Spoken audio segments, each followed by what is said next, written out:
Students, तो आज के इस वीडियो में हम गिब्स फेज रूल के बारे में देखेंगे और इसको डिराइव करेंगे।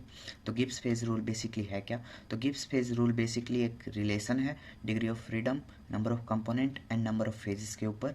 और ये degree of freedom, component and number of phases, इनको हम प्रीवियस वीडियोस में डिस्कस कर चुके हैं। तो अब देखते हैं इसकी डेरिवेशन कैसे करनी है। तो डेरिवेशन ऑफ फेज रूल, तो ये हम सपोज करते हैं कि एक सिस्टम है जिसके अंदर P1, P2, P3, Pn इतने फेजेस हैं और उनमें कंपोनेंट प्रेजेंट है C1, C2, C3 up to so on Cx। तो फिर डिग्री ऑफ फ्रीडम कैसे कैलकुलेट करेंगे? तो डिग्री ऑफ फ्रीडम कैलकुलेट करने के लिए हमें चाहिए क्या कि टोटल नंबर ऑफ वेरिएबल्स कितने हैं, total number of variables, pressure, volume, temperature etcetera, ऐसे कितने वेरिएबल्स प्रेजेंट है उसमें, and number of relation between the variables at equilibrium. Equilibrium condition पे उनके बीच में कितने रिलेशंस प्रेजेंट है उसको हम कहेंगे। तो हमने यहाँ पर एक सिस्टम लिया है जिसमें P1, P2, P3, P4, Pn up to so on Pn phases हैं और C1, C2, C3 ऐसे कंपोनेंट हैं और ये सभी आपस में हर एक फेज इक्विलिब्रियम में है। अब हम यहाँ पे देखते हैं C1, C1, C1 ये हर एक फेज में है। हर एक फेज में हम कैसे है ये सोचने की बात है। तो इसको हम देखते हैं। सपोज हमने जैसे कि वाटर है, वाटर H2O, वाटर एक कंपोनेंट है, वाटर एक सिंगल कंपोनेंट है C1। सपोज वाटर कंपोनेंट है तो वाटर तीन फेज में हो सकता है basically, solid, liquid and vapour phase. तो solid, liquid and vapour phase component same है बट फेज डिफरेंट डिफरेंट है। ऐसे ही अगर हम सल्फर का केस लें तो सल्फर मेनली 4 फेजेस में एग्जिस्ट कर सकता है। Sulphur monoclinic, sulphur rhombic, sulphur liquid, sulphur vapour. तो इस तरह से सल्फर भी 4 फेजेस में एग्जिस्ट कर सकता है जबकि सल्फर कंपोनेंट तो 1 ही है। तो ऐसे में हमने ये सिस्टम सपोज किया है जिसमें P1, P2, P3 up to so on Pn phases है और C1, C2 up to so on Cx जो है हमारे पास कंपोनेंट है। तो हमें जो है डिग्री ऑफ फ्रीडम निकालना है जिसमें देखते हैं नंबर ऑफ वेरिएबल्स कितने हैं और नंबर ऑफ रिलेशन उन वेरिएबल्स के बीच में इक्विलिब्रियम में कितने हैं। तो चलिए देखते हैं। तो चलिए सबसे पहले हम टोटल नंबर ऑफ वेरिएबल्स देख लेते हैं। तो इधर 3 टाइप्स के वेरिएबल्स होंगे। इक्विलिब्रियम कंडीशन पे जो जितने भी फेजेस हैं हमारे पास, सभी फेजेस के अंदर टेम्परेचर सेम रहेगा। तो ऐसी कंडीशन में हम कह सकते हैं कि वहाँ पे 1 वेरिएबल है टेम्परेचर का। ऐसे ही सिमिलरली जो प्रेशर है, प्रेशर की वैल्यू हर एक फेज में सेम रहेगी इक्विलिब्रियम कंडीशन पे। तो ऐसे में हम कहेंगे कि 1 वेरिएबल है प्रेशर का। अब हम बात करते हैं कंपोजिशन के वेरिएबल्स कितने होंगे। तो सपोज किसी एक पार्टिकुलर फेज में हम बात कर रहे हैं, किसी एक पार्टिकुलर फेज में बात कर रहे हैं, सपोज से फेज P1, किसी एक पार्टिकुलर फेज में बात कर रहे हैं। हमारे पास सपोज 2 कंपोनेंट है A एंड B। तो हम इन 2 कंपोनेंट की कंपोजिशन को इस तरह से डिटरमाइन कर सकते हैं कि XA प्लस में XB इज इक्वल्स टू 1। मतलब mole fraction of A plus mole fraction of B is equals to 1। ऐसे में अगर हम देखें, अगर हमें किसी एक की भी मोल फ्रैक्शन का पता हो, नंबर ऑफ मोल्स पता हो, तो ऐसे में हम दूसरे की वैल्यू हम ईजिली फाइंड आउट कर सकते हैं। तो ऐसे में हम कहेंगे ये एक सिंगल वेरिएबल फंक्शन है। जैसे हम देखते हैं y is equals to fx, तो ये एक सिंगल वेरिएबल फंक्शन है। अगर हमें x की वैल्यू नॉन हो तो हम y की वैल्यू फाइंड आउट कर सकते हैं। इसमें वेरिएबल सिंगल है, x वेरिएबल है। तो ऐसे ही यहाँ पर अगर हमें कोई एक वैल्यू भी पता हो तो हम इसकी दूसरी वैल्यू फाइंड आउट कर सकते हैं। तो ऐसे में हम कहेंगे ये एक सिंगल वेरिएबल फंक्शन है। ऐसे ही अगर हमारे पास 3 कंपोनेंट प्रेजेंट हो A, B एंड C, तो ऐसे में हम क्या कहेंगे, एक्स ए प्लस में एक्स बी प्लस में x C is equals to 1। Mole fraction of A plus mole fraction of B plus mole fraction of C is equals to 1।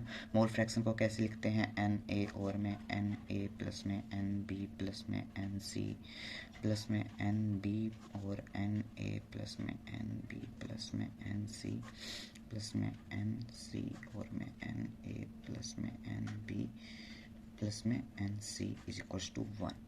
ऐसे कह सकते हैं हम कि यहाँ पर हमें किसी भी 2 वेरिएबल का पता हो, अगर हमें mole fraction of A B का पता हो तो हम सी की वैल्यू फाइंड आउट कर सकते हैं, या फिर बी सी का पता हो तो हम ए की वैल्यू पता कर सकते हैं। तो ऐसे में हम कहेंगे it is a 2 variable system. यहाँ पर अगर हमें किसी भी 2 वेरिएबल्स का पता हो तो हम तीसरे की वैल्यू फाइंड आउट कर सकते हैं। तो ये हो गया 2 वेरिएबल सिस्टम। इसे हम पार्टिकुलर किसी एक पार्टिकुलर फेज में डिस्कस कर रहे हैं। तो अब अगर हमारे पास सी कंपोनेंट है, सी कंपोनेंट, तो इसमें कितने वेरिएबल्स होंगे? तो इसमें हमारे पास वेरिएबल होंगे C-1 वेरिएबल। ऐसा क्यों? क्योंकि देखते हैं यहाँ पर जैसे हमारे पास 2 कंपोनेंट थे तो वेरिएबल हमारे पास 1 था, 3 कंपोनेंट के लिए 2 वेरिएबल्स था। तो ऐसे ही अगर हमारे पास C कंपोनेंट है तो C के कंपोनेंट के लिए वेरिएबल होंगे हमारे पास C-1 वेरिएबल। तो जैसा कि हम ये एक पार्टिकुलर फेज़ P1 में डिस्कस कर रहे थे, अगर हमारे पास total number of phase P है तो ऐसे में टोटल नंबर ऑफ वेरिएबल्स कितने हो जाएंगे? This is for one phase, एक फेज की बात चल रही थी। अब अगर हमारे पास पी फेज है तो ऐसे में वेरिएबल्स कितने होंगे? वेरिएबल हो जाएंगे p मल्टीप्लाई में C-1 वेरिएबल। ये कंपोजिशन का वेरिएबल आ गया हमारे पास। तो ऐसे में अब हमारे पास अगर टोटल नंबर ऑफ वेरिएबल्स देखें, टोटल नंबर ऑफ वेरिएबल,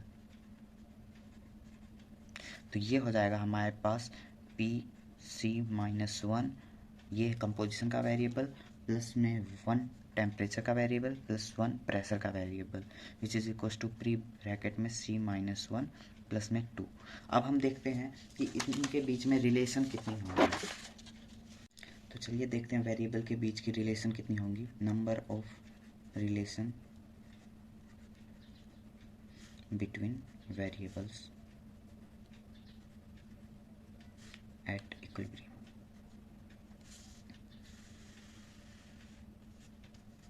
तो इक्विलिब्रियम कंडीशन पे कितनी रिलेशन होंगी? सपोज हम 3 फेज कंसिडर करते हैं, A, B एंड C।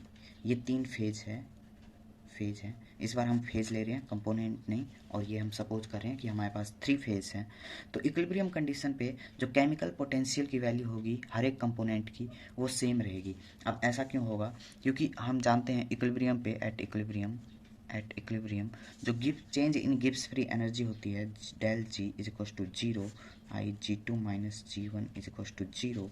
और जैसे कि हमारे पास केमिकल पोटेंशियल जो होता है म्यू, वो होता है change in Gibbs free energy पर मोल, इसको हम कहते हैं गिब्स केमिकल पोटेंशियल। तो ऐसे में जब गिब्स फ्री एनर्जी की वैल्यू हमारे पास change in Gibbs free energy 0 होगी, तो ऐसे में हमारे पास केमिकल पोटेंशियल जब गिब्स फ्री एनर्जी मतलब G1 is equal to G2 हो जाएगा, यहाँ पर गिब्स फ्री एनर्जी 2 फेज की सेम होगी, तो ऐसे में हमारे पास केमिकल पोटेंशियल भी सेम हो जाएगा। तो ऐसे में हम कहेंगे कि जो केमिकल पोटेंशियल है किसी भी ith कंपोनेंट का, वो फेज 1 में, chemical potential in phase B में, और केमिकल पोटेंशियल उसी ith कंपोनेंट का फेज C में सेम रहेगा। तो ऐसे में हमारे पास रिलेशन कितनी निकल के आई? दो रिलेशन निकल के आएगी हमारे पास, mu I A is equal to mu I B. ith component का केमिकल पोटेंशियल ए में बी के इक्वल होगा, ऐसे ही केमिकल पोटेंशियल ऑफ बी का फेज बी में इक्वल होगा फेज सी के।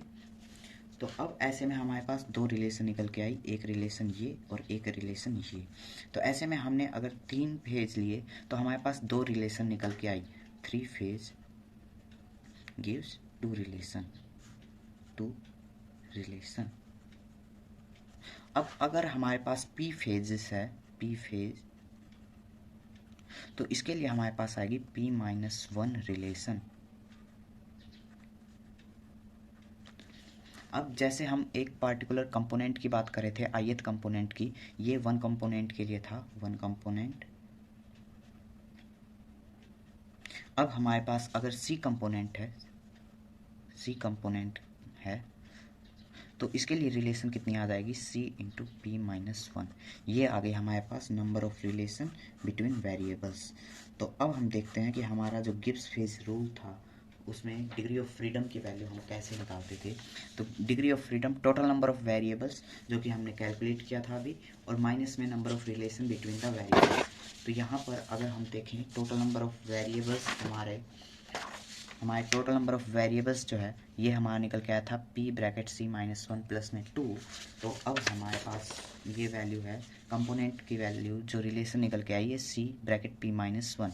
तो अब अगर हम देखें डिग्री ऑफ फ्रीडम F कितनी आई? F is equal to total number of variables जो कि था P-C-1 प्लस में 2, एंड माइनस में सब्ट्रैक्ट करना है हमारे पास नंबर ऑफ रिलेशन आई है हमारे पास C-P-1। और इसको अगर हम देखें तो PC माइनस P प्लस में 2 माइनस PC प्लस में C, ये आ गई हमारे पास c माइनस पी प्लस में 2, जो कि हमारा गिब्स फेज रूल है f is equal to c minus P plus में 2। तो यहाँ से हमारा गिब्स फेज रूल डिराइव हो गया, which is Gibbs phase rule.